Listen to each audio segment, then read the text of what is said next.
Yes, agreed. Not till 11:45? No, absolutely not. Not nearly as patient as all of you. Sorry, I'm going to be like, it's way past my bedtime. We're out.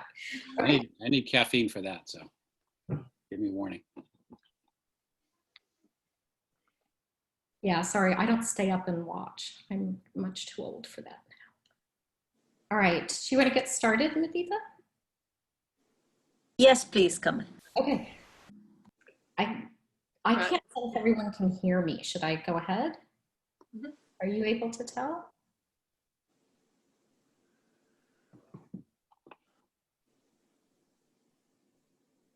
I think everyone should be able to hear you. Okay. Sorry then, everyone. I'll get started. Hello and welcome to the SAPA School Board Candidate Forum. Thank you to everyone joining us tonight, and a special thank you to all of our school board candidates for taking part. We have all 6 school board candidates with us tonight, and I'd like to first just introduce everyone. We have Katie Causey, Todd Collins, Jennifer DeBronzia, Jesse Ladormarak, is that right? Matthew Nagel, and Karna Neisweiner. And I really appreciate your time tonight. I am Kamal Ardeshna. I am one of the co-founders of SAPA, South Asian Parents Association of Palo Alto. A mouthful, that's why we use SAPA. SAPA was started in 2018. Yeah. Sorry, Kamal, Matthew hasn't joined yet. Again, he dropped off and then he was going to join. I'm really sorry to interrupt, but. That's okay. Why don't we go ahead and continue and then. Oh, there he is. There he is. Oh, sorry. good. Back. Okay. So as I was saying, we started in 2018, and it was secondary school parents who decided that what we wanted to do was really build stronger connections amongst the South Asian community in Palo Alto and really help each other find a way to support our students. And the really big reason for this is most of the community are first-generation immigrants to the US. They have not experienced K-12 schooling in the US. It's a very new experience. So we wanted a safe sounding board to ask questions or to share experiences with each other. So that's the intent of the group. And I'm going to serve as a moderator this evening. And that means I'll ask the questions and I'll just manage the order of responses. So I'll let you know what order everyone will respond in tonight. And then my friend and co-founder of SAPA, Mudita Jain, is actually doing the hard work. She's going to be timekeeper, and she has been the tech guru behind getting all this set up. So what we have done this evening is first we did ask the audience to submit questions. So we have 10 audience submitted questions, and for each of those, candidates will have 60 seconds to answer.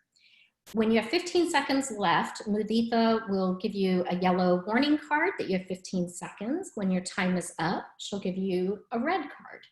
And we're just asking you to please be respectful of the time so we can get through all of the questions, okay? And in addition to the audience submitted questions, we also have lightning round questions, which are very short answer, 15-second answer questions. And the purpose of those is really to help the audience get to know you personally. That's our goal. So the format will be 3 audience submitted questions followed by 2 lightning round questions. And we'll repeat that 3 times with a final audience submitted question at the end, okay? And if that sounds good, we can go ahead and get started with the first question. And the order, I have kind of randomly picked it, and we'll just change the order up. For the first question will be Karna, Katie, Todd, Jesse, Matthew, and then Jennifer. And I can remind you as we go. So the first question is, what is your understanding of the underlying reasons for the importance of academic achievement to the South Asian community? Hey, Kamal, before, sorry to interrupt. Were we going to do candidate introductions before? Oh yeah, I'm sorry, we were. I totally forgot about that. You're absolutely right. You have 90 seconds to introduce yourself. So why don't we go in that order for candidate introductions, if that's okay with you, because we just randomly picked it. And we'll start with Karna. Okay. So Thank- my name is Karna Nicewaner, and I grew up here in the Bay Area, but then studied engineering at Princeton before teaching computer programming for a year in Singapore, and then going to law school at UCLA. I have been working as a lawyer now for 20 years, and for the last 9 years, I've been at Cadence Design Systems, where I control our various parts of the legal department, including litigation, employment, IP, commercial transactions, and basically all of those, the operations associated with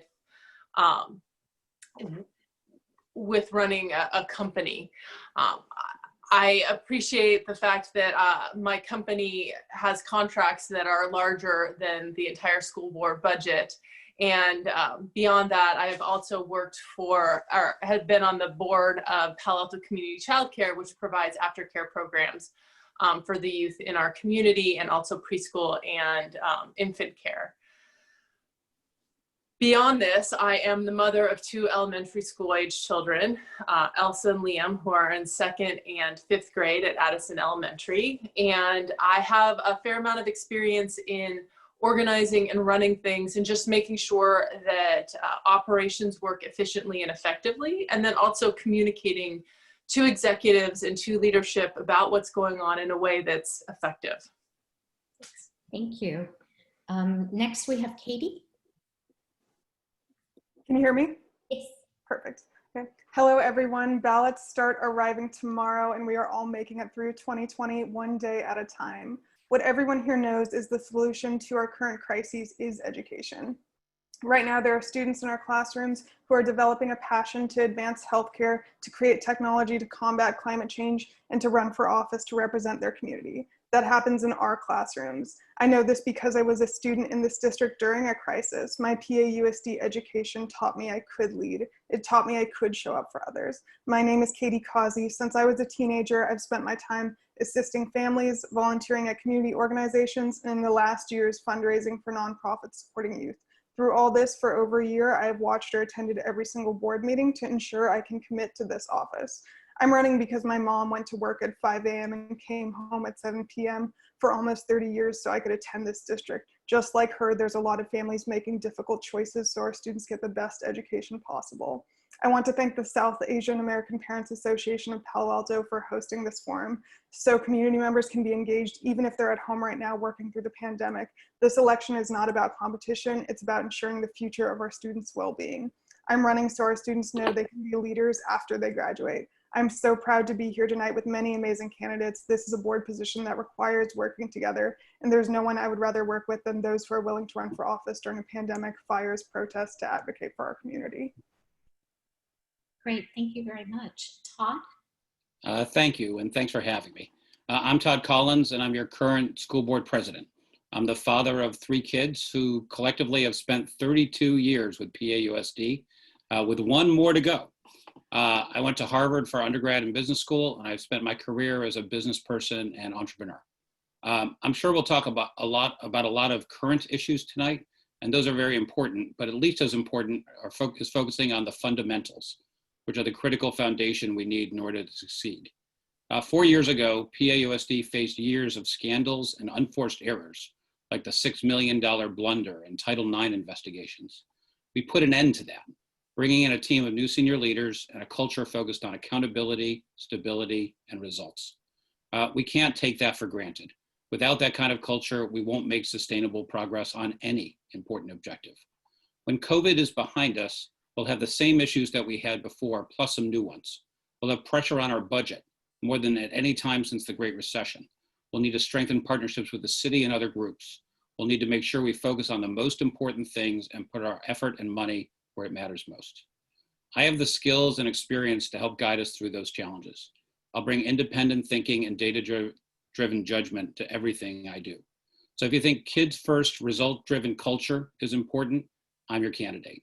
If you think forward-looking fiscal management and avoiding fiscal blunders is important, I'm your candidate. And if you think candor, transparency, and directness are the right way to manage our schools, then I am your candidate. Thanks, and I really look forward to a good discussion tonight. Great, thank you very much. Jessie? Hello, everyone. Thank you, SAPA, so much for hosting us tonight. My name is Jessie Fletcher Latimerick. I was born and raised in Palo Alto and attended PAUSD schools from kindergarten at Addison through graduation from Pali. From Pali, I went to Yale and then Berkeley Law. I am a former public agency attorney and now CFO and general manager of a remodeling company that I own with my husband. We have 4 kids in the district, 2nd, 3rd, 5th, and 8th grades. I'm running for school board because now more than ever, I really believe an effective board must be informed by the lived experiences of the students that it serves. As a parent of 4 of these students, I am deeply connected to the current PAUSD community, teachers and students, parents and staff. You know, COVID-19 poses such difficult challenges for all of us. We are all anxious and scared. We are all guilty of pointing fingers and directing our anger at people who don't agree with us, because we're all craving certainty where there is none. What I do know is that PAUSD exists for our kids. And my immediate concern is keeping them engaged academically and nurtured emotionally. They are all still children, even the oldest and most mature among them, and they need us to come together and do the work necessary to bring them through to the other side of this pandemic, thriving and excited about life and learning. So that's why I'm running. Great. Thank you very much. Matthew?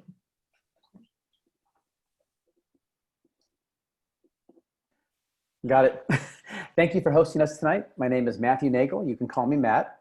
My wife is Ms. Peñalosa. She's a teacher in the Escondido Spanish Immersion Program. She's been there for about 20 years. My son, Mateo, is a freshman at Gunn High School. He graduated from Fletcher in June, and then earlier he had attended Escondido as well. My daughter, she graduated from Escondido Elementary, went to Terman, and then she now is a junior at Yale, where she's studying chemical engineering. The last 7 months have not been easy for our kids. They could have been much better. For one, our reopening plan is not ready if we don't have the buy-in of our teachers. It's not ready if the basic supply of PPE has not already been inside our classrooms for weeks instead of the last minute. I want to reopen the schools as soon as possible, but I want to do it the right way. I also want to ensure that my child and all of your children have the best school experience possible. That includes skillfully addressing the achievement and opportunity gap, which I have done in another district in a way that has benefited all of our students and families. How can I do this for Palo Alto? Well, I've been a principal for around 16 years, vice principal for 3, and a teacher for 8. I have attended 100 board meetings in the last 8 years in another district and another 100 online with Palo Alto. This is my career. I need very little time to get up to speed, so I can immediately focus on fixing the huge gaps in a reopening plan, protecting our budget, and supporting our students by reducing their stress and helping them follow their dreams the way my 2 kids have followed theirs. Thank you. Great. Thank you very much. And Jennifer? Hi, thanks so much. Thank you, SAPA, for having us and for coming and joining us tonight. My name is Jennifer DiBrienza. I currently serve on our school board. I just am finishing up my first term. I served as board president in 2019. I'm an educator by profession. I've worked as a teacher in New York City, is where I hail from, and a staff developer. And over the past almost 30 years, I've worked as an education consultant, helping schools and districts implement better practices. I also did my PhD in education and taught at Stanford in the teacher education program afterwards. I have 3 kids and have been a parent in the district for over a decade. My youngest is in 4th grade, so I've got about a decade to go. I think this combination of experiences has given me the rare benefit of having a board perspective, the teacher perspective, and the parent perspective. It's given me added empathy and insight into challenging situations like the past 7 months. During my first term, we had a lot of district turnover. I've overseen 3 superintendents, 3 CDOs, a variety of new secondary principals. With our current leadership, we have radically improved our basic operations and budgeting and begun to address critical teaching and learning gaps. During my first term, we repaired our compliance with the Office of Civil Rights, created a Title IX office, and increased education for students and staff about consent. We now find ourselves in the midst of our biggest crisis yet, and serving and supporting all students through COVID and the recovery. We have lots of concerns about academics and about wellness. And I look forward to moving forward with all stakeholders, making sure that we meet needs as much as possible. Okay, great. Thank you. Thank you all. And thank you, Todd, for the reminder, because that was really important that everyone got to hear from you. So now we'll move into the questions. As I said, first we'll start with 3 audience submitted questions. And the order for the first one will be Katie, Todd, Jesse, Matthew, Jennifer, and then Karna.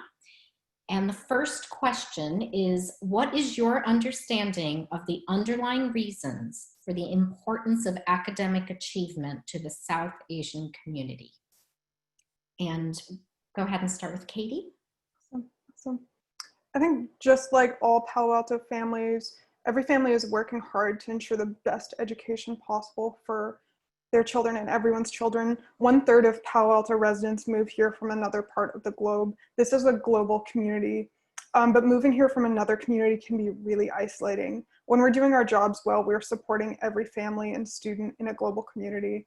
And when I'm looking for is when I take office in December, when we're working on a big issue like that we're working with City Council to make sure we're creating avenues for all cultures to thrive and support our students both in the classroom and in our neighborhoods. Okay, great. Thank you. And Todd. Thank you. I'm fortunate to have lots of South Asian families and as friends and of both my kids and my wife and I. And I feel, and I've been to India several times, I've invested in India. I have a very strong affinity for South Asia, and I love the people and the community. I think the South Asian community in Palo Alto, in my experience, is here for the same reasons almost everybody else is, because they really value education and they want to make opportunities for their children that allow them to live the fullest possible lives and most successful lives. That's why I moved here, and it's one of the reasons that I really love Palo Alto, is that we're a community of people who share that value and share that desire to see our kids do well. So I think that is the thing that pulls our diverse community together more than any other thing. And I personally, I wouldn't want to live anywhere else. Great, thank you. Jesse. Yeah, my understanding of the importance of academic achievement to the South Asian community is the reason why academic achievement for kids is important to all parents, right? We want our kids to be successful. We want them to be able to leave us ready to make their way in the world. I think that, the goal of PAUSD is to empower every child to meet their intellectual, social, and creative potentials. And I think that it's important, if we're really going to do that, that we need to make sure as an educational community that we don't assume that things like the reasons for achievement being important break along ethnic lines or racial lines. We need to recognize that kids are kids and parents are parents, and we all have the same goals for our kids, and we need to figure out how to make sure that our educational environment makes our kids believe that and feel that. Okay, great. Thank you very much. Matt. Yes, I grew up with South Asian families down in Orange County, LA County in the 80s, primarily through tennis. I'm a tennis player, and I've met everyone from all over the world through tennis, but specifically South Asian. I've never met Leander Paes, but my son's having the same kind of experience here in Palo Alto. He's meeting a lot of different people, and some of his best friends who are South Asian happen to be interested in what he's interested in. Soccer, Palo Alto Soccer Club, cross country, his classes, math, the whole thing. So they have the same interest that I have for my family. They want their child to go to the finest colleges like my family wants. They want an inclusive classroom here in Palo Alto. They want a seat at the table, which is why I'm running for board, so everybody has a seat at the table. They want to be free from racial and cultural bullying at school, and they want strong academics. And if you know anything about my campaign, I want academic achievement for all, and that does mean all. Okay, great. Thank you very much. Jennifer. Thanks so much. I don't think I have anything super different than the way other people are thinking about it. But you started by explaining why SAPA started in the first place, and most of the families involved didn't go through schooling themselves here, right? So when families are coming from a very different place, one of the things they're trying to navigate is school, right? And maybe where they're coming from, there weren't as many opportunities, or maybe there were lots of opportunities. But I think whether you are newer to Palo Alto or whether you've been here for generations and generations, we want opportunity for our kids, right? We don't want any doors to be closed for them.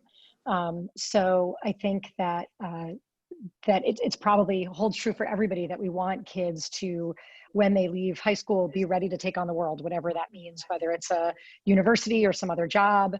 We want to be raising adults. And so I think that's one of the reasons why people come here. And we're working on making sure every kid leaves here ready to go. Okay, great. Thank you very much. And Karna.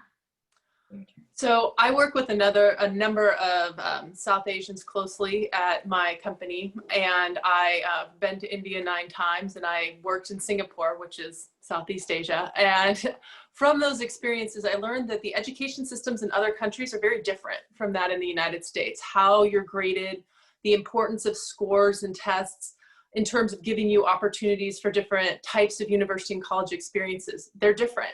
One of the great things about the United States, and particularly Palo Alto, is we offer such great educational opportunities and such great programming that will allow kids the opportunity for additional university and other experiences. And I think, you know, I'm the daughter of 2 public servants who moved to Palo Alto in part for the educational opportunities that you feel like Palo Alto schools are going to provide.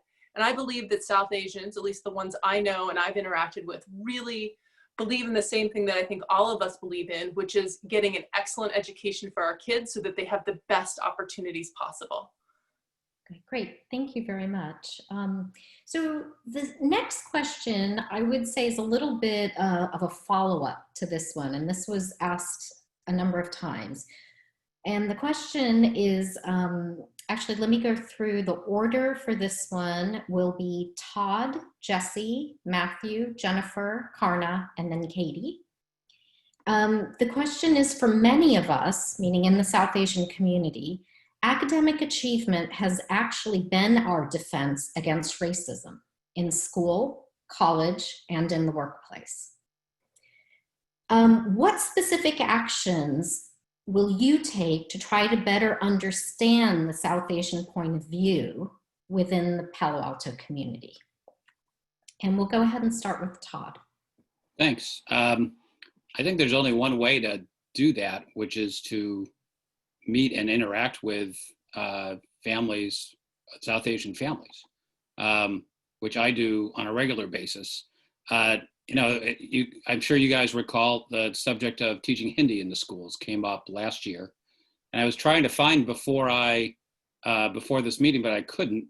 Mudita, I think it was you and I forget another person who met over at the coffee shop here on El Camino to talk specifically about what was the process by which that could be considered, what were the obstacles to getting it done, how could we, you know, what were the differences between community colleges doing it and doing it in the high schools, and you know how we could go about that. And I don't know any way to engage other than to sit down and meet with people, or I guess in this environment to do it over Zoom, and to just talk about hopefully concrete issues that are on people's minds. Because I find that's where we are able to make the best connections. We're actually talking about things that people care about. Okay, great. Thank you. And Jesse. So one of the main kind of themes of my campaign is that I think PAUSD is really missing a metric of a broad swath of perspectives of parents and students. As a parent of 4 who's also running a business, I am very personally aware of how busy people are and how much wisdom and insight there is out there that we are not getting as a district because for whatever tons of different reasons, people either don't feel empowered to speak up or don't know how to, or just don't. And so one of the things I really am prioritizing if I'm elected is to proactively reach out and make myself accessible and try to get the perspective of groups. So I want to meet with parent groups. I want to meet with student groups. So PTAC, SAPA, all of these already established groups where there's a community. I want to reach out and make myself accessible and available and just be somebody who keeps showing up until I earn trust. Okay, thank you very much. Matt, you're next. Yes. First of all, and I've been saying this at all the forums / debates, whatever we want to call them, we need to survey our students and families around this very area. You're saying that academic achievement has been a defense against racism. We need to hear those narratives, because a lot of times we think those happened in the past, and they certainly happened in the past, but they're still happening. And we would find that out if we asked folks about it, just in a way where we want to gather that qualitative information of stories, of narratives. It is quite revealing, and it can inform and guide how we run a school district. The engagement part, Todd's absolutely right. Engaging folks one-to-one, engaging groups like SAPA and other groups, you're going to get a dialogue there where both sides are going to learn a lot about each other. I've done that with my neighbors here in Ventura. We have one of the most diverse neighborhoods in Palo Alto, maybe the last one where really all spectrums all parts of the rainbow are represented. But yeah, we just need to engage, we need to ask, and then we need to report back and make relationships. Okay, great, thank you. And Jennifer? Yes. Thanks. This is a really important question, because I think during my first term, one of the things I have been really focused on is equity, and the interest started in a systemic way. And the concern started over the achievement gap. But over time, it's become pretty clear that not only are there some students that we're not serving well academically, but there are certainly some groups of families in the community that we are not serving either. We're not engaging, we're not hearing from, they aren't a part of the community in the same way that some other families and some other people feel empowered to have a voice and feel really listened to. So I think it's really all connected, and really the way that we deal with this issue is looking systemically and look at the things that we as a district are doing that are not including all voices and are not respecting all voices and are not having the patience to do the work of really bringing together a really diverse community and making sure everyone has a seat at the table. Great, thank you. Karna, you're next. So I have some good friends that are South Asian, and I've talked with many as part of my campaign. And the thing that disturbs me the most is that when they talk, they feel they're not heard. When they say things, the cultural understanding of what they're saying isn't there, and they feel shut down. And what's been described to me could be considered not just unconscious bias, but bias against what's being said. And I think we really need to look at that and look at why that's taking place and continue to engage really openly and honestly to bring forth more of those voices, but also to hear those voices when they're spoken. And I found it disturbing to hear this, because I don't think they're not talking. I think we're not listening. And I think that has a lot to do with a cultural understanding. And I think we really need to raise that cultural understanding in our community generally. And I just don't think that that has been a focus. I do see little bits of it in the schools, but I think that there needs to be a lot more.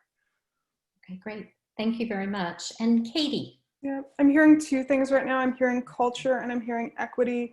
I'm somebody who brings a degree focused on intersectional approaches to solutions in schools and communities. So I want to talk about both culture and equity. I want to show people with my actions that I'm ready to support all communities, because I grew up in Midtown Palo Alto, and I've only known a childhood that involved attending the Obon Festival, the Moon Festival, Bongro being the most popular club at school. Like I said, Palo Alto is a global community. We create more inclusion when we break down false assumptions, when we create avenues for cultures to thrive, not just exist. I worked with the Palo Alto Recreation Foundation to create more community and family-friendly events, because I want Palo Alto to be a cultural center. I don't want students to have to go to other cities to find cultural celebrations. I want them out on University Avenue. That means creating more art, taking different cultures into account when we create our food programs in the schools, letting students lead more cultural events in the community, and asking how will our actions reflect our students with every action that we take.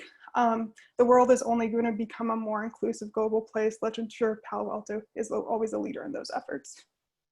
Okay, great, thank you. Okay, our third audience submitted question, we're gonna get to that, and the order for this question will be Jesse, Matt, Jennifer, Karna, Katie, and then Todd. The third question is, we've heard many candidates discuss the academic culture in the schools. What is the academic culture, and who should decide what it should be, so that all of the different backgrounds, attitudes, and cultures within the Palo Alto community are heard? How do you get to something that resonates with everyone? And so Jessie, you're up first. That is such a great question. So I'm going to sort of repeat something that I said before. I think the way, I'm not sure you can ever achieve, you know, there's a saying about public schools, that public schools are a place where we argue and we fight and we work out the messiness of democracy, and that's what builds our democracy. And so I think that we will probably always be arguing forever about how to do this perfectly, and I think that's okay. But what's not okay is if we don't have all of the voices as part of that conversation. So I think that, to repeat what I was saying before, we need to be proactive as a district about getting those voices from students and from parents, because right now we're sort of content to sit back and let people come to us. But if we're really going to create an inclusive education system that incorporates everybody's idea of education, we have to go get those ideas. We have to prioritize that by putting our actions behind it. Okay, thank you. Matt, you're next. Okay, so I wouldn't, it's hard to say there's one academic culture. There are a plethora of cultures. But I think the one that gets the most press, and especially when there's tough student wellness issues in the press, will be that hyper-competitive culture where we have a sense of scarcity, a sense of abundance, which is what we really have in our school district. We have folks from all over the world, including local folks, who just bring so much to the academic table. And we have so much to learn from each other. And it's just a shame because Governor Newsom just struck down the ethnic studies bill for high school. And I'm not confident that it's a priority with our school board right now. I think it's an opportunity to share and learn from each other. I think one thing of our academic culture we all agree on is that we do respect academics, and we know that they're a pathway to living our dreams. So that's the only part of the academic culture I think we all share, is that we all want to do well. Okay, great. Thank you very much. Jennifer? Yeah, I don't necessarily think that that a large, well, not a large public school district, but a medium-sized public school district with thousands of students, though, necessarily everyone has to have the same goal. I think that we do have to make sure that we respect lots of different paths, right? And graduates of Palo Alto Unified have come back, and there's a website that exists, Paths from Palo Alto, and the diversity of paths that can happen. I think that we need to respect that not only might there be different cultures that prioritize different things, but that individual students are suited to different things and enjoy different challenges. I do think that culture has come in some ways. Just several years ago, most people were grading on a curve, and that actually put students in direct competition with each other, right? If someone else did better, that meant I did worse. And now if we instead grade every student compared to whatever the standard the teacher wants us to be reaching, that better lets us work together while we are learning. Okay, great. Thank you very much. And next is Karna. I think everybody, all of the parents and all the students, really want an excellent education. And it really all comes back to that. How we define what an excellent education is may vary, but that's the core fundamental thing that's important. I do think it's important that, you know, when we talk about an education, we talk about how we're bringing different ideas and thoughts into people's lives. And when I think about it's not a secondary, my son's first grade teacher, for the holidays, she visited 10 cultures with the kids and did holiday traditions around the world. We need to bring that kind of thinking into our English classes, into our social science and our history classes, so that everybody understands the variety of what exists around us, and that we can appreciate better the different viewpoints of what's important from the different cultures that exist within our district. At the end of the day, it comes back to an excellent education and making sure that we are providing that to all of the students, however they define it, even if they define it differently. Okay, great. Thank you very much. Katie, you're next. Thank you. I've always viewed the academic culture as one that's a little bit anxiety driven. I mean, my parents, they felt lost when I was applying to colleges. And I felt like there was a lot of sense of like, oh, if I don't do fantastic in this class, like how is that going to impact my future? I've talked about this before, but I organized alumni for current students when I declared, because in the last year, the board's discussions of equity have talked about not just how students are doing now, but how they're doing 10 years after they graduate. And if we start to evaluate that, the differences in opportunity are going to be very apparent. And I think forming a formal alumni network will help all our students navigate, give them all help with navigating the job market in college and their post-secondary education. And even when we follow the majority of our students on Instagram, and even just now, when a student says, I'm nervous about college applications, I say, what colleges are you interested in? Let me put you in touch with alumni at those colleges. Okay, great. Thank you. And then Todd. Thank you. I don't think there's one academic culture. There isn't one academic culture in my own family.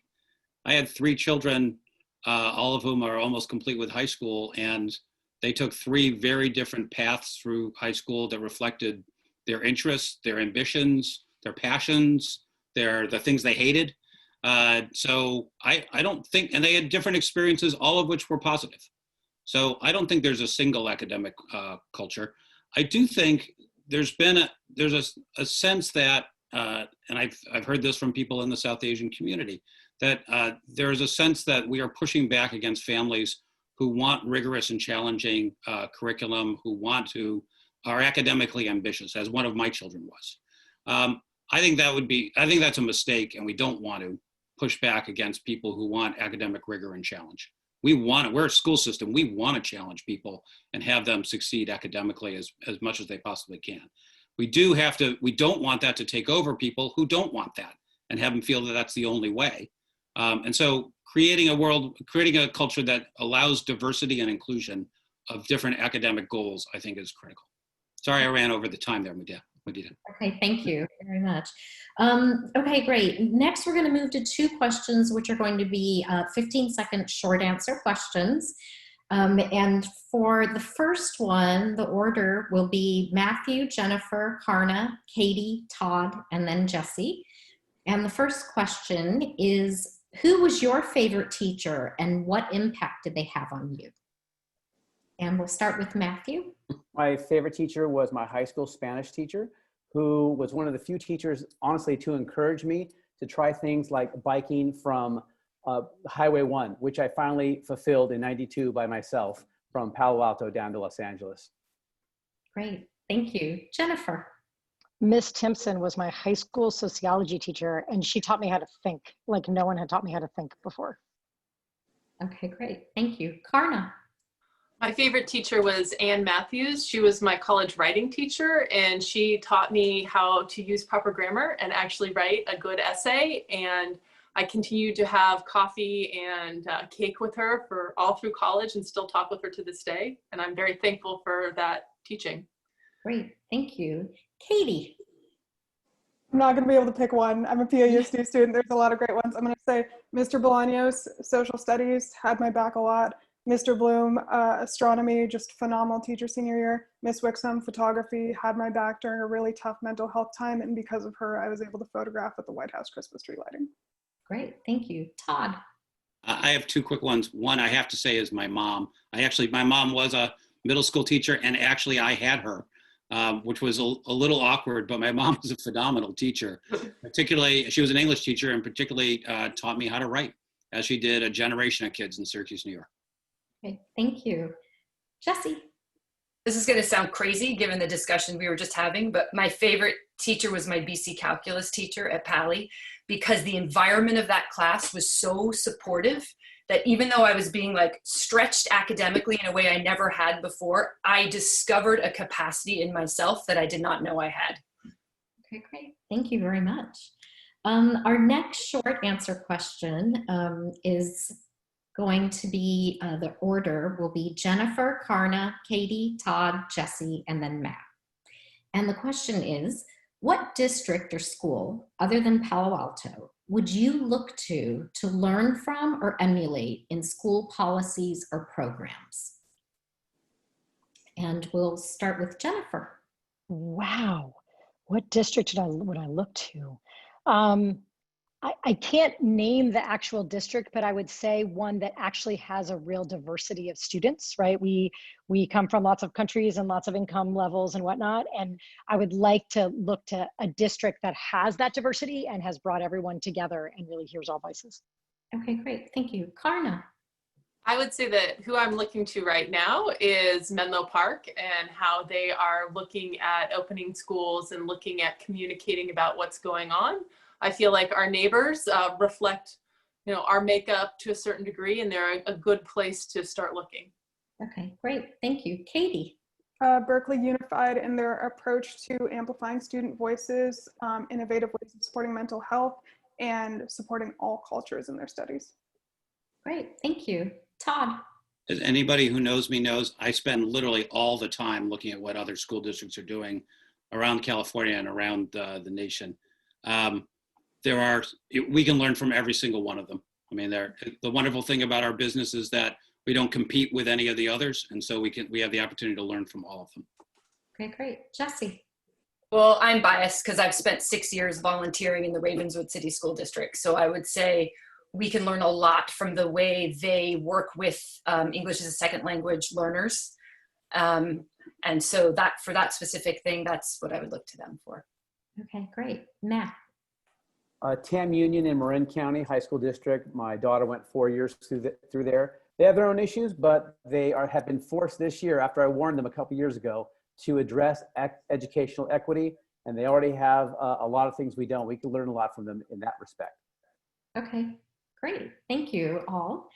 Now we're going to move back to the audience submitted questions. And for this one, the order of responses will be Karna, Katie, Todd, Jessie, Matthew, and then Jennifer. And this is a little bit long, so bear with me. It often seems that the same parents are asked to input in choosing a new principal, school-specific, or any school-specific matter. Not all parents have the time available to be involved in school activities such as PTA or boosters. We have a lot of two-income families. What will you do to increase the diversity of parent input when it comes to these administrative matters? And we'll go ahead and start with Karna. So I'm one of those two-parent working households that is not as deeply engaged in all of the PTAs and PTACs and organizations that are supporting our school district.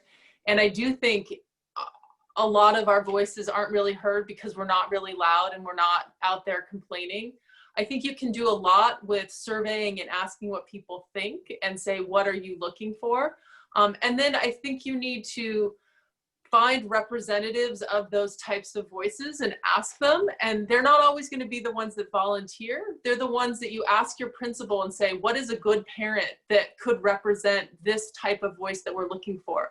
I feel like our principals actually really know the parents because they've had to interact with them more than anyone else. And so ask the principals for some representative parents that represent different types of voices within their schools. Don't look for volunteers. Request people to come to you. Okay, great. Thank you very much.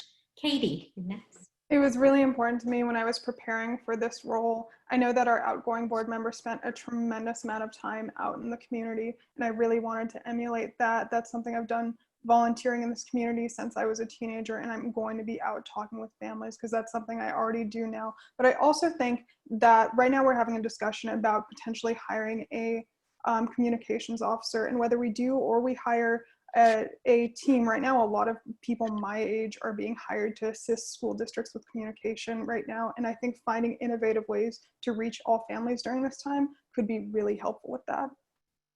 Okay, great. Thank you. Todd? I'll be honest, this is a hard one. And I've struggled on it because I've served on those committees and felt the intense pressure of the handful of people who all want to serve on the principal selection committee, and there are only 2 spots. I can only think of 2 ways to really address it. One is significantly increase the amount of slots to make it so that you could have a more diverse set of people, but you'd have to have a much bigger process. Usually there's only room for a handful of parents. or survey people, come up with specific criteria that you want to get feedback on, and survey people and ask them and get them to give their views of what they think new leadership would look like. But it's a hard problem. I don't want to suggest there's any easy answers for it, because I don't think there are. Okay, great. Thank you. Jessie. Yeah, you know, when I decided to run for school board, one of the things we kept coming up against was comments that I didn't come up the way people usually come up. Like I wasn't in PTAC, I wasn't sort of known in the district.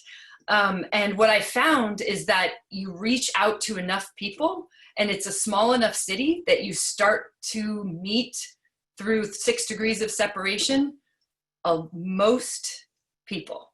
And it's amazing to me how strong our communities are within our schools that can happen. And so I really think that if we prioritize, you know, you can only have a couple people on selection committees, but if you're choosing people where they are charged with bringing the voice of parents, not just their own voice, but the voice of parents. And we decide on a structure for how that's happening, whether that's surveys or whether they're going out to parents. But I think really prioritizing not just, you know, lip service representation of parents, but actual representation of parents, and being creative about how we do that. Okay, great. Thank you. Matt. So as a principal, I've been on both sides of this. I've been in the interview rooms with just maybe 8 to 10 parents and staff, but also up to 20 and 24 people, and you're in the one chair, and it's not so scary after a few times. But to include more parents and a wider group of parents, you're going to want to send the survey out. Number one, what you're looking for in a principal, to get as many opinions as you can. You want to report that back on what were the top vote getters of characteristics of a principal for your school.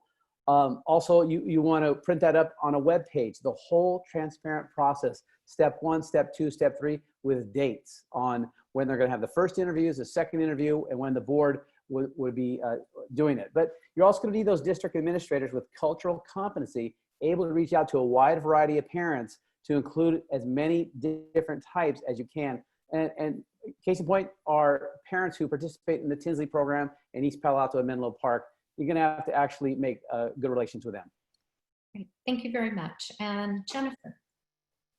Yeah, so I've been at schools 4 different times when there's been a new principal search going on, and the intense scrambling at that time, like who's going to be on the committee, who's going to be on the committee, is kind of crazy. And one of the things that has always struck me is how odd it is that there's 1 or 2 parents on a committee, right? How could one person or even 2 people represent the views of 600 or 800 or 1,000 or 2,000 parents? Of course they can't. So I really do think that on those committees, we are better served by having a few more parents on it. Of course, you can never have all of them, right? But having more than 1 or 2, I think would really make a big difference in making sure a diversity of voices is heard. But I agree with what some other people have said, that really providing a comprehensive survey and using those data to guide some of the questions you ask in the room, making sure people fill them out, whether it's the site council that does it or the PTA does it, but somewhere finding a way for everyone to have a voice, and then getting more parents on that committee. Okay, great. Thank you. The next question is about a slightly different topic, and we're going to move to that. And the order for this question will be Kamal, did we miss Karna? No. Okay, she went. Sorry. So the order for this next question will be Katie, Todd, Jessie, Matt, Jennifer, and then Karna. Okay. She went first last time, so that might be. Okay, the question is, over the past some years, there's been a great push for standards-based grading. An appropriate implementation of this requires students to get frequent feedback from teachers. Currently, there is an issue with getting timely feedback, particularly in classes such as English and history. What is your position on this, and how do you propose to enable students to succeed under this new system? And we will go ahead and start with Katie. I only support standards-based grading if we have a defined metric of what the standard is, because I think that's where we've hit a wall before, is it can be unclear what the difference is, and students can have a hard time figuring out what will make them successful in an assignment. And I know we've weighed doing a few different approaches with this, whether approaching it through something like Schoology. I would support any motion to increase more student feedback on board decisions. But I think right now,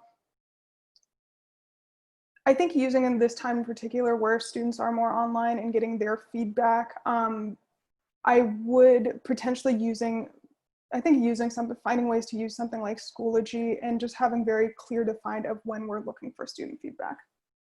Okay, great, thank you. Todd. The number one thing is professional development. Standards-based grading is not only new to most of our students, it's new to most of our teachers. And while it has it has great potential, I think, to serve students and students, it is a tool that is different than what almost all teachers experience when they were in school and what they experience most of their professional lives. So it's the one that they need to learn how to use effectively, and to specifically to run into the pitfalls that you're talking to, and Katie mentioned as well, is that kids are like, I'm getting feedback, but I don't really know what it takes to get an A in this course. And I would really like to get an A, please. And if we don't give them that certainty, we actually dial up the anxiety. I think the solution to that is professional development. We need to teach our teachers how to be, or give the teachers the resources to become effective at using this different form of grading. Great, thank you. Jessie. Yes, I fully agree. You know, a policy or an initiative is only going to work as well as the implementation, right? So while standard-based grading in theory is wonderful, if we don't implement it well, it's not going to be much better than what we had before. I was speaking to a teacher on Friday who, as a secondary school teacher, who's been doing standard-based grading for over 15 years. So I bet his kids are getting timely feedback and they know exactly what they need to do to get an A in the class. So it's professional development. It's holding teachers accountable for being clear with kids about what's expected, being clear about when they're going to get feedback, and then giving it back to them when they said they would. So all of those processes of accountability, they require metrics to be established, and then they require somebody to be reviewing the metrics. And so that is, I think, the board's responsibility can be to ask for those things. What are the metrics? Who's reviewing the metrics? Okay, great, thank you. Matt. Well, in my last district, I actually created on Google Docs Spanish and English report cards, and I tried to make them a hybrid. I know it's a bad word right now, but a hybrid form of standard-based grading. And they're still using those report cards now. So I've done both. I've done traditional grading, standards-based grading, and more important than either or, because they don't have that big of an effect unless you have huge buy-in from the teachers who are actually going to use them. And so it's more important to me is the amount and quality of regular feedback that the students are going to get from the teachers rather than standards-based or traditional. And professional development, the same issue. If that's what teachers really want over all the other professional development, there's only a little narrow window of time to do it. And so if we're going to put our money towards standard-based grading, something else has to come off. So really, feedback is far more important to me than the form of grading. Okay, thank you. Jennifer. Thanks. Grading is something I've spent a lot of time in my career thinking and talking and teaching about. So I definitely like criterion referenced grading more than I like norm referenced. I like there's a set of criteria, and did you reach it or exceed it or not, whether we call that standards based or not.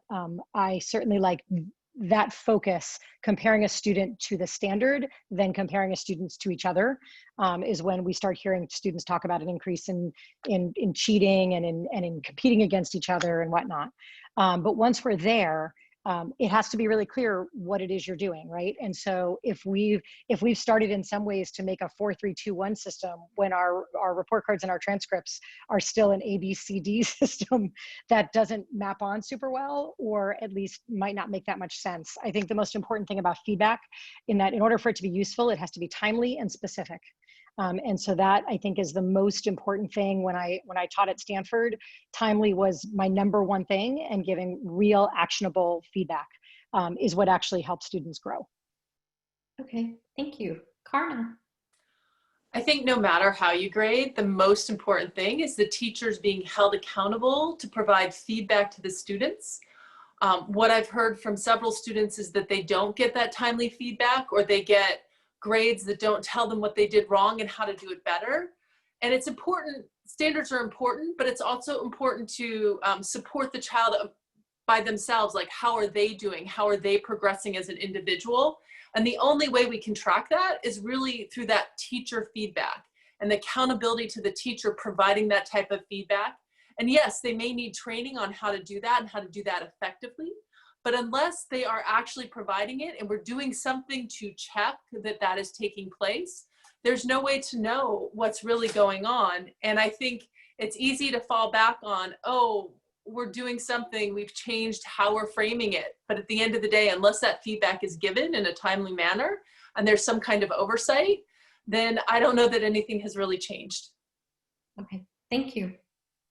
We'll move on to the next question. And this question, the order will be Todd, Jesse, Matthew, Jennifer, Karna, and then Katie. And the question is as follows.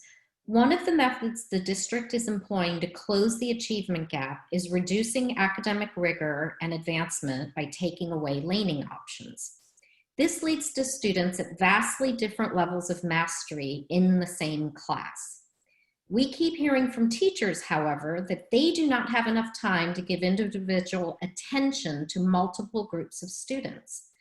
What are the steps you recommend to address this problem and to support all students to achieve their potential academically? And we will kick that off with Todd.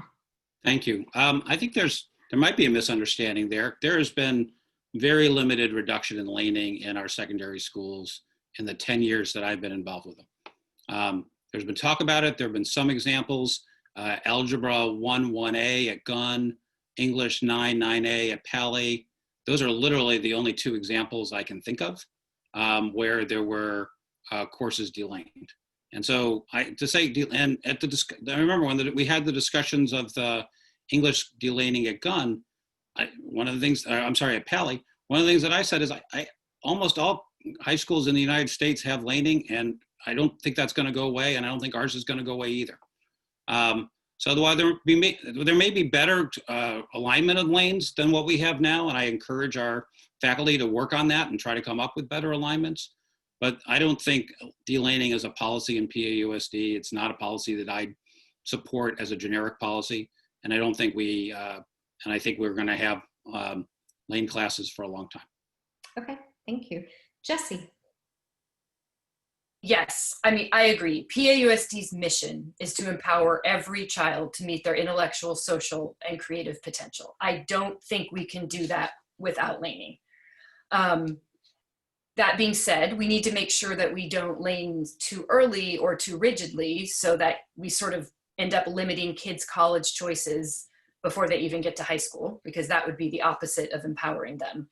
But I also think that we need to make sure that the laning is also empowering our highest achieving kids. And what I'm hearing from a lot of parents is words that like punitive and capricious and not empathetic, and that kids feel like if they don't get an A, then they're a failure. So whatever's going on in those classrooms, we need to be giving kids the skills that will help them succeed in life, which is failure is okay. There are different definitions of success. If you don't get an A, you're going to be all right.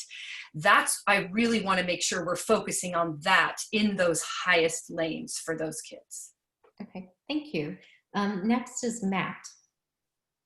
Well, my daughter, when she went to Terman, she did not pass that test for the high lane for mathematics. So she would have been, imprisoned in the lane which is below her. And I say below her because when she went with me for her 7th and 8th grade year at my school where I was principal, I put her into geometry in 8th grade. I only did that because I couldn't provide algebra.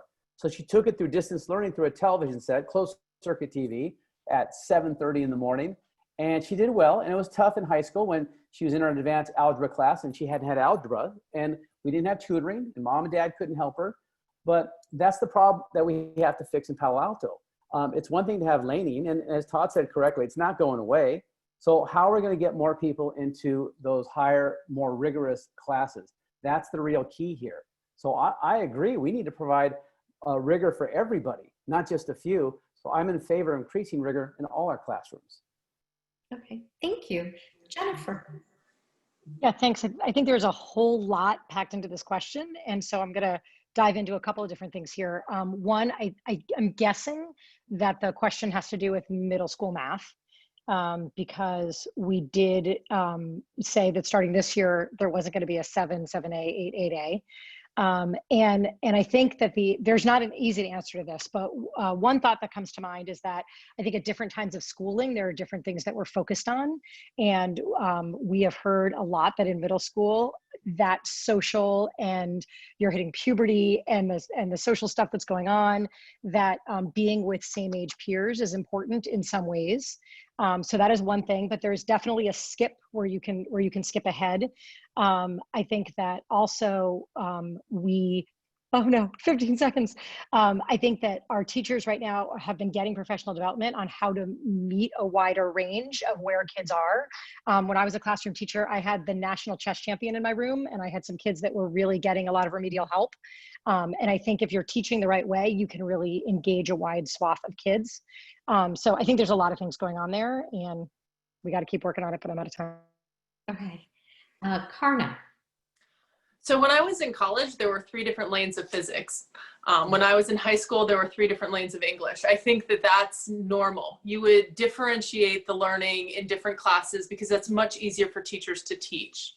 So I believe in making sure that every child is challenged to their best potential, that they're all getting the experience they need and learning as much as they possibly can. And I think lanes provide that. In theory, this could be provided in one class, but what I've heard from students is that when they were delaned, what happened is the kids that were struggling in the class felt uncomfortable, felt bad about themselves because there were other kids that were doing really well and were kind of bored and doing nothing. And I don't want to create an environment where people feel bad about themselves. And I think that that's sometimes what can happen when we delane. And unless you have a really good teacher that can differentiate that learning for everyone and keep everyone engaged, then it definitely makes sense to have multiple lanes so that everybody stays completely engaged in their education. Great, thank you. And Katie. Thank you. So to me, this is an equity issue and how we failed to have defined goals related to equity. As a practice, I don't support laning, but as has been said, we're not getting rid of laning. We've said in the PAUSD promise, our district's mission statement, that we aim to identify and address 6 systemic structures and bias.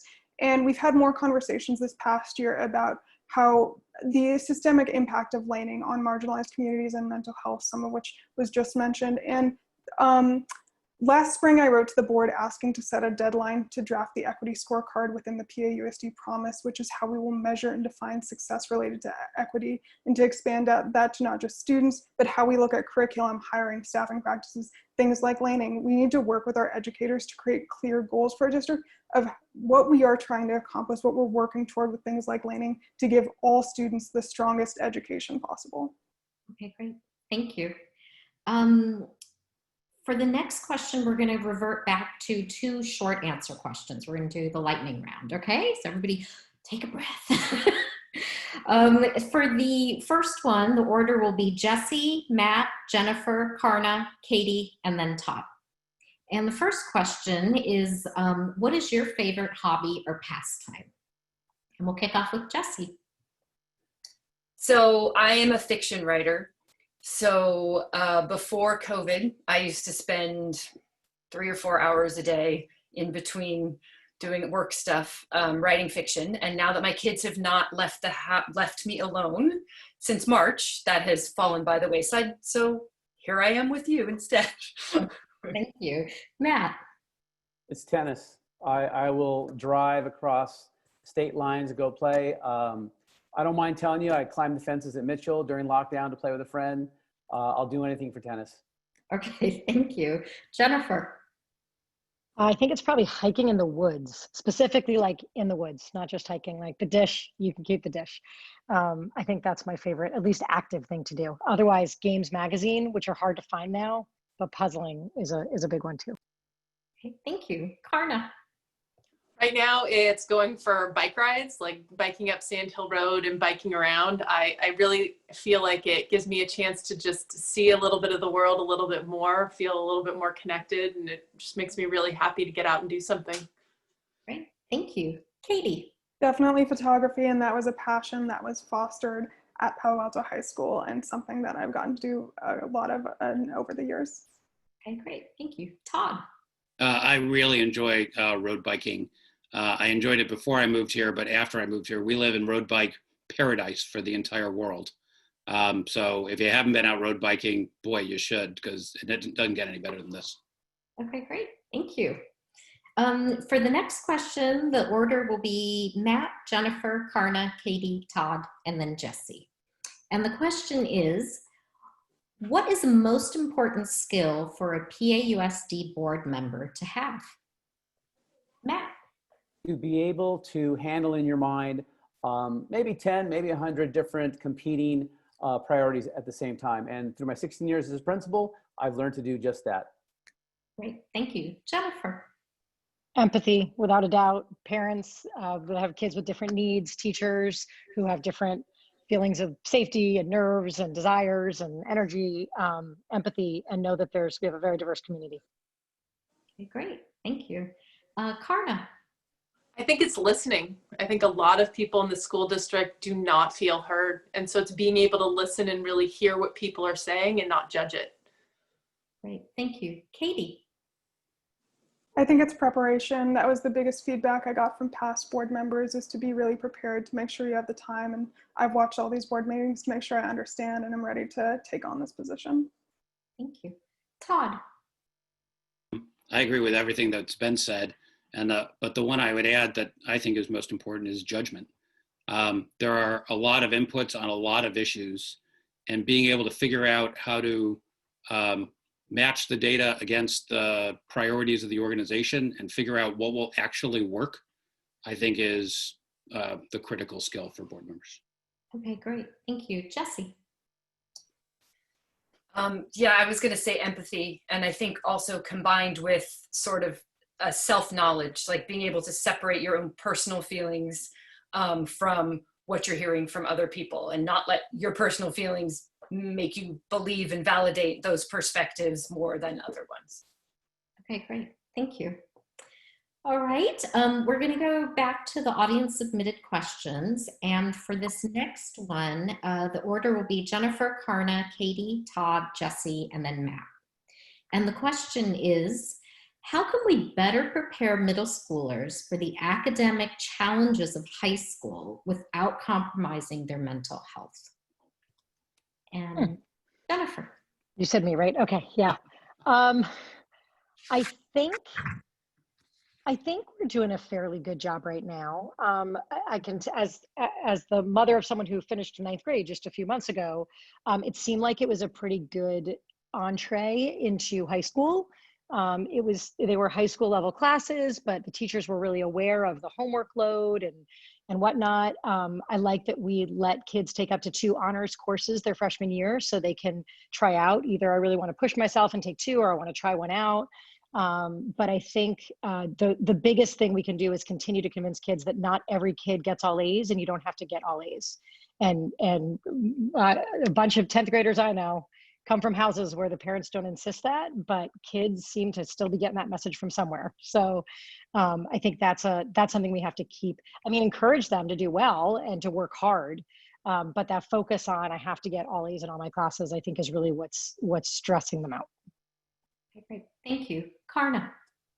What I hear from middle school parents that transition to high school is that the kids have a really difficult time going from not as much homework, not as much focus on grades, to all of a sudden this is like you're full steam ahead, you're prepping for college. I think we could do more in middle school, maybe not with all classes, but for 1 or 2 classes, having them be a little bit more rigorous, having them be a little bit more serious. and showing kids this is what you are going to experience at that next level. Because I think there's a big shift in how kids are treated in those two different schools.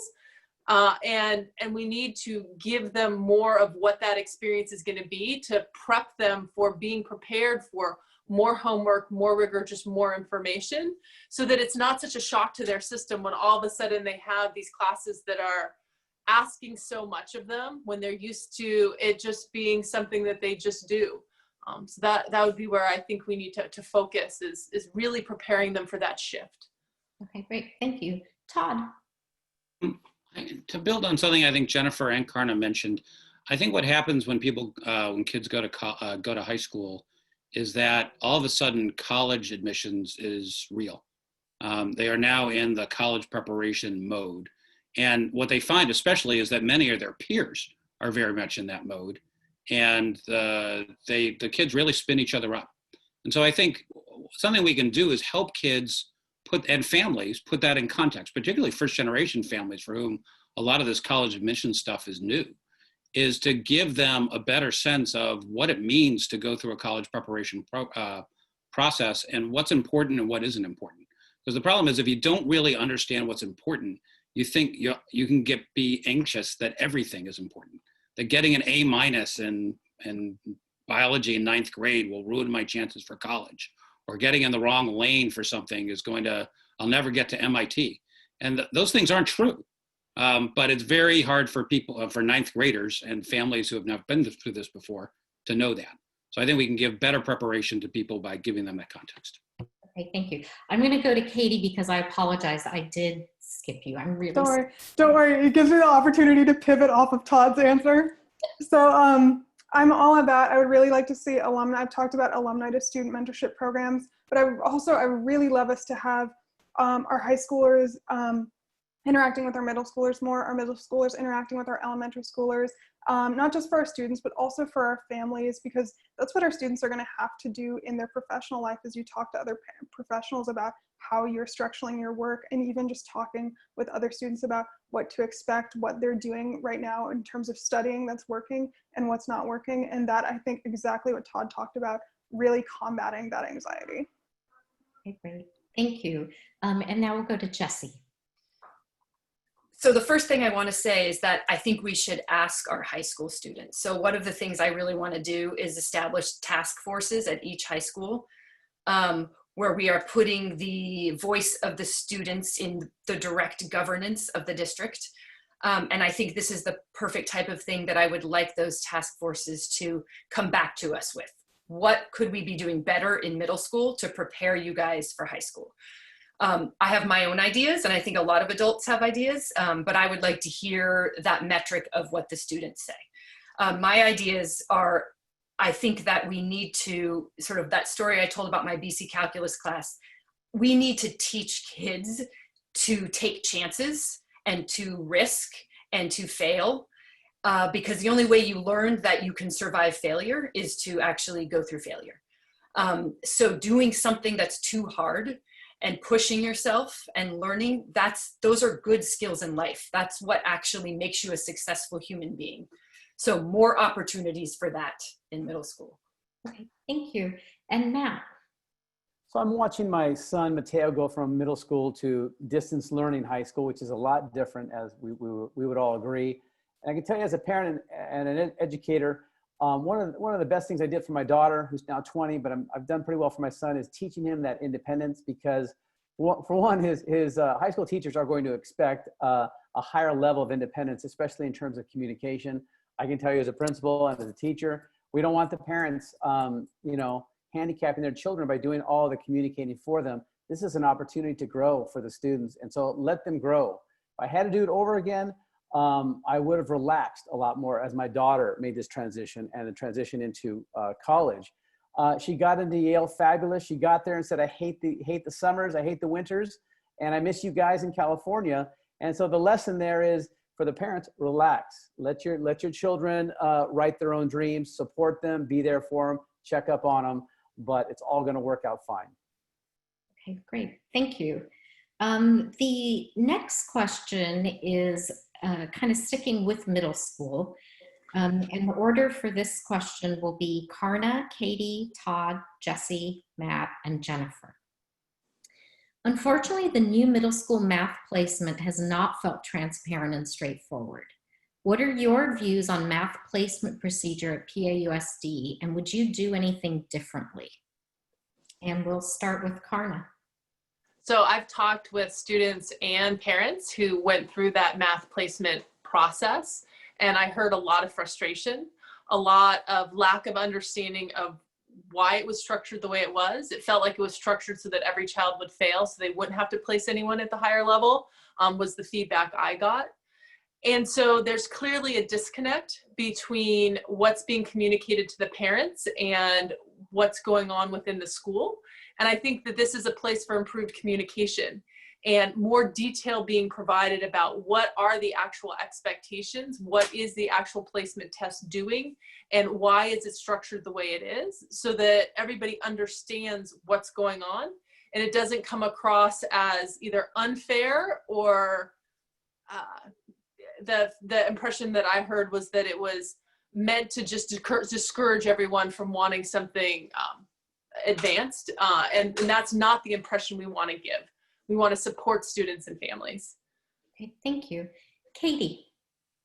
This is something I hear a lot about from families, and completely agree with what Karna just said, because I think the feedback I got was, again, as has been said, not understanding what the process was. And I think from my understanding, some of that lack of transparency was to, I think, try to maybe push back on the pressure to get into the highest lane possible. But we can't have a process that's not transparent. And if we're trying to decrease competition, that just shows such a lack of communication and understanding of families, because that pressure can be on if you're a family that has worked really hard to get into this district and has had to make a lot of sacrifices. And so if this approach isn't working, like, let's communicate and collaborate and find a different approach that does work. Okay, great, thank you.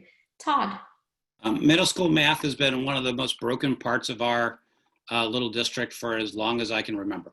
And that led to me and other board members pushing for the revisiting of middle school math that happened over the last 2 years, and the current efforts to basically uplane or uplane is the way I think about it, all students, so that 6th grade math is no longer just a review and for many a waste of time, and that 7th and 8th grade math can challenge everybody.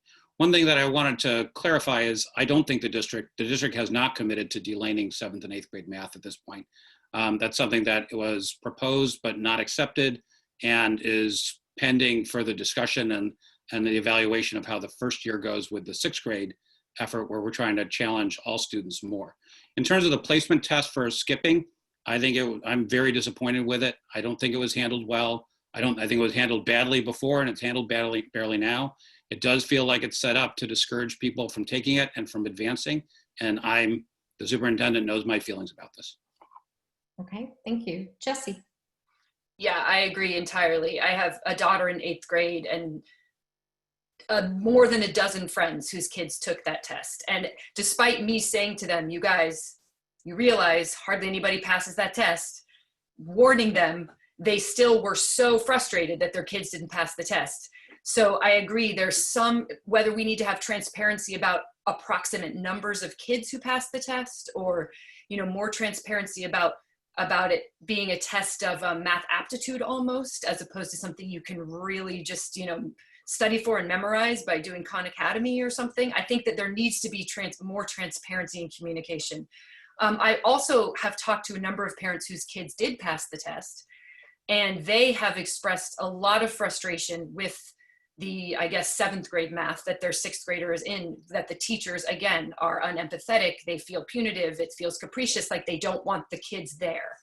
And so something is going on with the way math is being handled with the kids who are high achieving, and we need to make those nurturing environments. Okay, thank you. Matt. Well, the math wars are nothing new, and they're going to continue. This placement test is not great. What everything that Karna said, I agreed with. What I would add is there's a lot of room for improvement in terms of communication. This has been a theme that I've talked about in my campaign. But yeah, I think it's being kept non-transparent and kind of secret for a reason. I can't guess the reasons. But had my daughter stayed here, she would have had her college options much more limited because of the structure and Palo Alto system that we had. And that's shutting out another Latina for no reason at all. Because when she went to Marin, her whole life changed, and that shouldn't happen. I believe Palo Alto Unified is a better school district, and I want to ensure that it does. As far as sixth grade review, that should also not happen, because no matter what class, we have great teachers. I know my wife's a great teacher, and you should be able to differentiate to a point for any student. And any class you're gonna have varying levels of capability. Okay, thank you. Jennifer. Okay, this is not going to be enough time for me to answer this question because this is what I do and I love this. So in our kindergarten and first grade classes, our kids are doing algebra. They're doing algebraic work. They're doing algebraic comparisons. The fact that we would have any kids have trouble with algebra in 8th grade or 9th grade is ridiculous. We're doing something wrong as a district. It's not connecting. So I think that when we see these problems in middle school or high school, they're not middle school and high school problems. They're problems that go way farther back. But I do think that in middle school, when we're talking about leveling, I mean, I've dug deep in the district into this, and I think there's a few things going on. One, the purpose theoretically of that skip test is supposed to be if you already know the content of the next year, right? And so this test is to see if you know it. I don't know why it's not a transparent test. That makes no sense to me at all, and I would like to see that change. What I have seen, it's come across my way, is that there are lots of kids spending their summer learning the content for the next year so they can take the skip test. So that I don't get. Like, if you don't know the content already, just take the class that year. But if you already know the content, then theoretically it should be a test you should be able to pass. So I would like to see a different kind of test that's a better assessment of whether or not you understand the concepts already. Okay, great. Thank you. We're going to move on to the next question, and the order for this one will be Katie, Todd, Jesse, Matt, Jennifer, and then Karna. And the question is, many South Asian parents feel that there's a bias, conscious or not, when they're speaking to administration and teachers and asking a question about academics. They feel that the teachers think we don't care about social and emotional health, which is far from the truth. As board members, what concrete steps would you suggest to address this bias amongst admin, staff, and teachers? And we'll kick that off with Katie. Thank you so much for asking this question. There was a student, I said this in a forum the other day because there was a student who said, it's really important to me that there is a board candidate who acknowledges that this bias, oftentimes when we're talking about mental health issues, Asian American families are used as a racist scapegoat, and that is unacceptable. And that is so important to acknowledge in this community. I think that board members should be going through mandatory diversity training, but not just that. I want the equity scorecard to include how we are hiring in this district, because I've heard it over and over. You're not going to build trust with some communities, with some students. Students are never going to go to some mental health professionals unless they see themselves in those mental health professionals, unless they see themselves in our leadership on campus. Okay, great. Thank you. Todd. Thanks for asking this. That's something that I've heard about for South Asian families and Asian families generally. Many immigrant families, including from Israel and other places, that feel like they are, I think scapegoating is the right way to think about it. They are being blamed for academic anxiety in the district generally, and they are treated as if they don't care about it for their own kids. That's horrible. It's unacceptable because they're here for the same reason that all of us are here, because we love our kids and we want them to succeed. Different families have different values, different kids have different needs, and it's not our job as a school district to judge how your family is going to raise your child and how you go about pursuing their education. So I think we need to, we lead by example, right? And part of the way we do that is we talk about those things at board meetings and make it clear in public forums like this, that is not acceptable, and that is not the policy of PAUSD. We value mental health. We value social and emotional development. Of course, it's essential for kids to do well, but that doesn't mean we don't value that we don't think anybody doesn't share that value, and we don't think that means that they can't pursue the educational and parenting strategies that they think are important. Thank you. Jessie. You know, one of the things that I talk about a lot in my campaign is that for decades, PAUSD has been trying to close the opportunity gap by focusing on children and families instead of focusing on the culture and climate in which education is delivered. And my reasons for this are, one, it doesn't work. We don't close the opportunity gap by just focusing on children and families. But two, we don't fix the culture and climate. And the culture and climate is one of systemic bias, which speaks to systemic bias of all types. And I think that that's really the issue in our district, is not having a history of creating a educational community that is fully inclusive. You know, it's analogous to me of, they've done studies in business where businesses who have a culture where sexual harassment is accepted, they also have a culture where there's a lot of lawlessness. And it's because if you have a set of values in one way you don't value, you do it in another area as well. And that to me is very similar here. Bias is bias, and our district needs to get at the roots of these problems. Great, thank you. Matt. Well, we say that PAUSD, we value SA parents and other parents, but you're hearing tonight that some people don't feel that way, that Palo Alto Unified School District does value the input of parents. As a Mexican-American parent myself, I feel the same way, but when we go in, my wife goes in, or they speak to my son or daughter, we walk out thinking, they're thinking we don't know anything, that we haven't achieved anything. And how would you like to meet with a principal or with an administrator or a board member and walk out feeling like that? What the board needs, and I'd be happy to train with them, I've trained with some of the best equity trainers in the last 20 years, is they need anti-racist, anti-bias training as a group at a retreat. But I'm sorry to hear that this is still going on. Our jobs as principals is to engage and learn through dialogue about our parents and really be there for them to serve them. Okay, thank you. Jennifer. This is really similar to an answer I said before, and it sounds a lot like what Jessie just said, I think. Rather than looking at individual kids and families and stereotypes, I think really doing the systemic work of looking at our district and looking at our policies, our practices, our culture, our climate, our assumptions, you know, whether it's from an experience with one particular family or whether it's things, you know, biases that we don't realize we have. The board, the senior leadership, the district administration, all need to do unconscious bias training, anti-racism training across all swaths, and students need it too. And when we really change the climate in the school, that's when families are going to feel more heard and feel more valued and feel part of the community. Okay, thank you. Karna. In talking with families in the community, I think that there's definitely bias against the Asian and South Asian community members from what I've heard. And I think unconscious bias training, I've done it in my company, is incredibly valuable.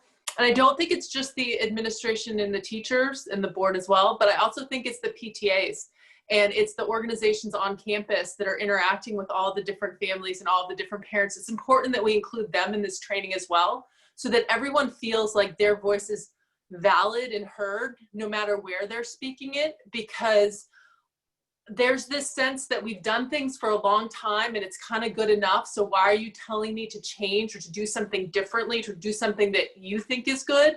And I think it's really important that we hear those different voices and that we don't shut them down because they're different. And I do think that there's this tendency to say, hey, you're suggesting something different. I'm not comfortable with that. And if you have a little bit of bias, it's really easy to say, I'm not comfortable, I'm just going to shut it down. And so let's not do that anymore. Train people not to do that anymore. Okay, great. Thank you very much. I'm going to move on to 2 short answer questions again. We're going to do a lightning round. And for the first one, the order will be Todd, Jessie, Matthew, Jennifer, Karna, and then Katie. And the question is, what is your favorite way of spending downtime with friends and family? And Todd?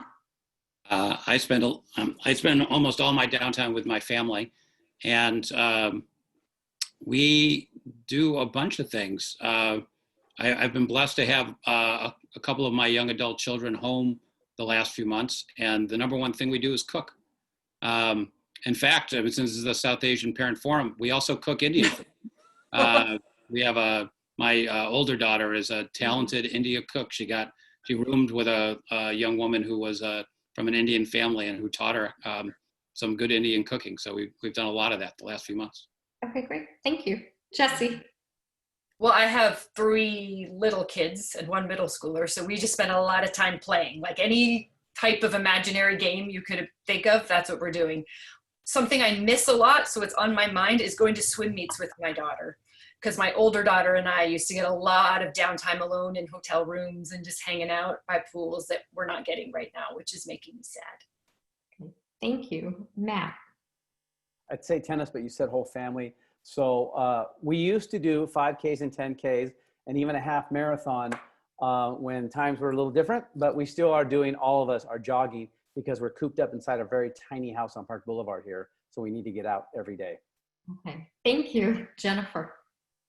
I would say with the whole family, spending time with the whole family, one, watching movies together, usually 80s movies that I make them watch and they cringe, but then they're happy when it's over.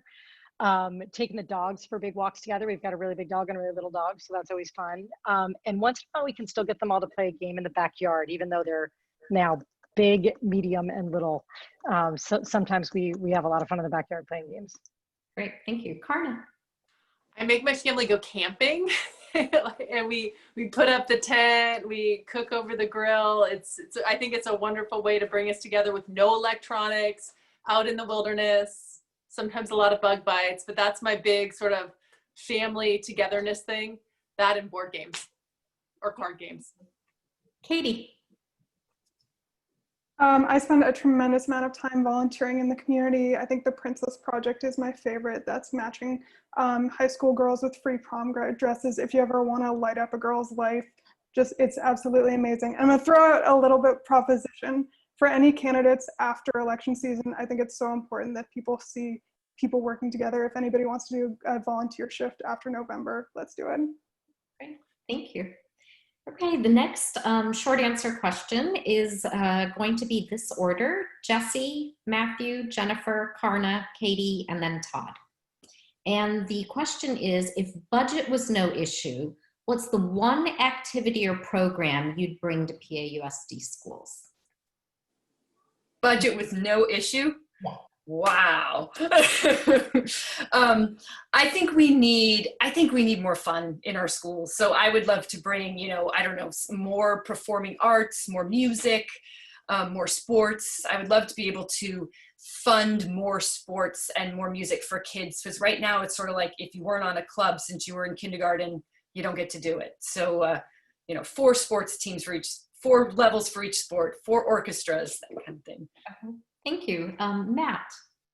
Yeah, like Jesse said, more sports. Specifically, the Wanna Run was something that actually drew me to work here in Palo Alto. Running of the Bulls was the same program that I think Karen Saxena was doing. And so more district-wide things, citywide things like that. It really brought people from all over the city together. So I'd love to do more of that. Okay, great. Jennifer? As much as I agree with sports and arts, it's now been said twice. So I will say, I think language from a young age, like a bunch of different languages, language immersion for kids while their brains are really ready for it. And if really money's no object, I think travel, taking kids on trips to lots of places. Okay, thank you. Karna? So I think every kid should go on an international trip, particularly to places that are very different from us. So South America, Asia, India, all around the world. If every kid spent 2 weeks in another country, I think it would be such a great learning experience and make them really appreciate what we have here. Thank you. Katie? I'm going to do a little bit of those too. I think anything related to more global studies. My undergraduate degree, each course was from Korea, Eastern Europe, South America, and that really, really helped me be a stronger professional. Okay, great. Thank you. Todd? I They stole mine. It's tough going last. My oldest daughter works in the educational travel industry because she had such a great experience during her gap year, traveling internationally for a year on her own. I don't think there's any more broadening experience. But I double down on Jennifer's point. If you combine it with language in the schools, incredible diversity of it, including Hindi, that makes the travel that much more enriching. Great, thank you. Okay, we are at our final audience submitted question. So our final question for the night. And the order for this one will be Matt, Jennifer, Karna, Katie, Todd, and then Jesse. And the last question is, many South Asian families get tutors for their students. Families are then accused of wanting their student to lane up. However, the issue is often about quality of instruction that students are getting rather than a desire to lane up. What actions can be done for parents and students to be able to give better feedback on teacher performance, especially if a teacher is tenured, and what can be done to improve the quality of teaching in PAUSD secondary schools? And we'll kick off with Matt. It's tougher going first than last. So as far as tutors, we as a group, we've talked a little bit about this. And the story I told quickly was that my daughter in this advanced math and all our other advanced classes, we couldn't afford a tutor. It's an opportunity we didn't have. But if people can't afford a tutor, that's fine. It's great for helping their kids just the same way tennis lessons would help somebody. I never had a lesson. But the best thing to do is not focus on teacher quality in the sense of what are they doing wrong. The best thing to do is get that feedback from parents who are going to tutors and find out, what are you getting? What are you getting in tutoring, you think, that's having an effect on your academic achievement of your son and daughter? And that might match up with things that our teachers are already doing or that they could do fairly easily. So I think connecting the feedback of what is happening in tutoring in the eyes of the parents with what is actually going on in the classroom, that might be the best route to take. Okay, thank you. Jennifer. Yeah, so we have, as a group of 6, talked about tutoring before. I think people get tutors for lots of different reasons, and I think we are not in a position to really question that. It's just hard. It would be impossible to really judge. I do think that I encourage, by way of professional development, I mean, this isn't my role as a board member, but as a parent in a district and as an educator, I encourage us to really make sure teachers are having a chance at professional development to really focus on teaching for understanding, so that kids understand why something works or why they're doing what they're doing, which then leads to a lot less confusion and a lot fewer gaps in their understanding. I think that whether a teacher is tenured or not, there's always room for teachers to learn more and get more professional development and become more effective at what they're doing. Teacher feedback is a huge, huge benefit if we can get it. And I think that from a board perspective, I'm not sure, but I think, in Let's Talk and in any communication you can have with your teacher, I think is beneficial. Okay, thank you. Karna. I think that this question raises the real need for teacher accountability. How are we keeping our teachers accountable for the work that they're supposed to be doing? And are they doing the appropriate level of teaching for the courses that they are in? And what I've heard is that they're not always doing that. And so I think we need to have some form of teacher evaluation or review that's done on a consistent basis and that's reported back. And that evaluation and review can include student feedback, and it can include people watching the performance and what they're actually teaching. And I think actually COVID is giving us a great opportunity to listen in and see what is actually taking place in those classes, so that we can give teachers feedback of this is what you need to do, or this is what is missing, or these are what the gaps are. Because if we're not providing them with the feedback of how they need to change, they have no incentive to change. And if we're not listening to the students who are saying, I'm not getting what I need from this teacher, then we're really doing a disservice to those students and those families. Thank you. Katie. Thank you. And I'm going to completely agree with everything that's been said. There's always going to be things that are out of our control, and they can be completely valid personal decisions. But when we're doing our jobs well, parents don't feel the need to get tutors or supplement our education. And I think that comes down to structured professional development, structured communication, and creating plans, because when a student's needs, if people are getting tutors because they feel like their needs aren't being met in our classroom, that is a problem. And we need to create a clear action plan so that every student is getting the strongest education possible. Great. Thank you. Todd. Tutors are fine. It's completely fine. It becomes the problem is, and I think Katie was referring to this, and we see it in middle school, if a large percentage of our students are going to outside sources, and it may be tutors, it may be prep academies, it may be pods that they form, because they feel they're not being served by the curriculum and teaching that we're offering, then that's an indication of a serious problem.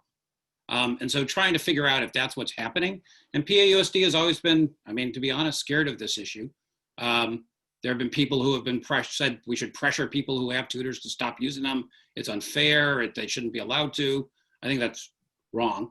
But we have to face it head on, because if it indicates, for instance, that we're underserving kids in middle school math, that means we need to change the way we do middle school math. On teacher evaluation, the hard truth is, in California, this must be negotiated with the teachers. We cannot impose a teacher negotiation system. It has to be negotiated. It has been staunchly resisted by our teachers. And so it is a real challenge to create a meaningful teacher evaluation system in California. Thank you. Jessie. Yeah, so I agree with everything that's been said. You know, students should be getting the education they need in our classrooms. People should not have to go to school twice. So the first thing I would love to do is get some more formal. I mean, we've heard this issue kind of discussed and debated a lot. I would like to get really like empirical feedback from parents. What are you not getting? What are your students not getting? Metrics. Like, let's talk objectively about data. I also agree that we really could use student feedback on teacher performance. And I've thought a lot about it because of what Mr. Collins just said about it's negotiable. I would love the idea of working with teachers to come up with a evaluation process that involves students that they can get on board with. Because when I talk to a lot of parents about what's going on in some of these particularly higher lane classes, the stories they're telling about teachers do not indicate that teachers are happy or feeling empowered or feeling like they're doing a good job in their classes. So I feel like we can come together and come up with a system. So that's what I would try to do as a board member. Okay, thank you very much. A big thank you to all of the candidates for your time tonight. I know we ran a bit over and I apologize, but these were questions from the community that were really important questions to many, many members of the community. So we appreciate your time that you took to answer them for us tonight. We want to say good luck to all of you over the next few weeks. I'm sure it's going to be a super busy time, and wish you all well. And thank you to everyone that joined us tonight. And that's it. Everyone have a great evening. Thanks again. I wanted to say thank you so much for choosing to run, because it's not easy. It takes so much of your personal family time. And we're really grateful that you wish to choose our community this way. Thank you. Thank you all very much. Thank you all. Thank you, everyone. Thank Thank you.